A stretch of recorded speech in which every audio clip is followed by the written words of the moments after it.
Log anchors Triangle Football Club fought like their lives depended on the Castle Lager Premier Soccer League tie against Highlanders as they ended their first point of the season in a game that had everything to entertain save for a winner. Playing before an appreciative crowd that had turned up in good numbers for the match, it was Highlanders who created the game's first chance with Makinono Mushore testing Triangle keeper Hamilton Makaingano from the distance. With just 11 minutes played, Triangle were in front, a long ball seemingly gathered by goalkeeper Ariel Sibanda, slipping from his grip for Tawanda Chapuluka to pounce and lob into an unguarded net. It was 1-0 to Triangle. Boso almost responded with an immediate equalizer from two dangerous corner kicks off the boot of talent Dube. Reginald Ngazima and keeper Makaingano kept their side in the lead with some resolute defense.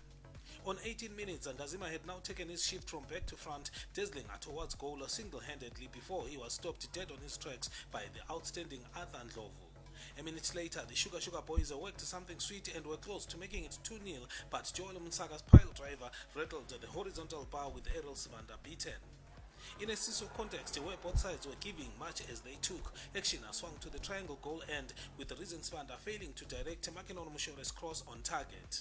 4 minutes later, perhaps a better option could have been to go for goal than tee up his teammates when Makinono Mushore evaded Kelvin Damalangunda, but his searching ball was cut out by Arnold Mawadza. Without doubt, Boso's best player at the moment, Mason Mushore, would create their biggest chance of the first half after a brilliant chip over to Reason Sibanda left the latter face to face with the keeper. Sibanda belted his shot against Mawadza and the effort trickled agonizingly wide of goal. Mushore would soon turn from provider to almost scorer with his flashing header that sailed inches above Triangle keeper Makaingano's horizontal bar. Boso pressed for what looked an imminent equalizer, and set-piece specialist Andrew Mbeba would swing yet another dangerous ball into the box, but Triangle remained defiant, repelling all to remain up front. The halftime whistle must have come as great relief to the hosts, almost stretched to the limit by the intensity of Highlanders' attacks as they sought parity. Boso were irresistible immediately after the break, drawing level of Mason Mushore. Despite the early second half setback, Triangle went all out to restore their lead, and Kelvin Damalankunda's dangerous-looking cross was timely intercepted by Boso defensive rock Arthur Ndlovu.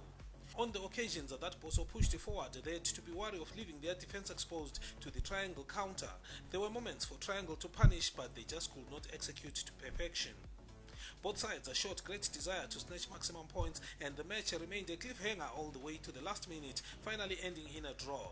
Read nothing much from Triangle's log position. They played as if at the other end of the standings, and with a little bit of luck, they could have bagged the full reward of points.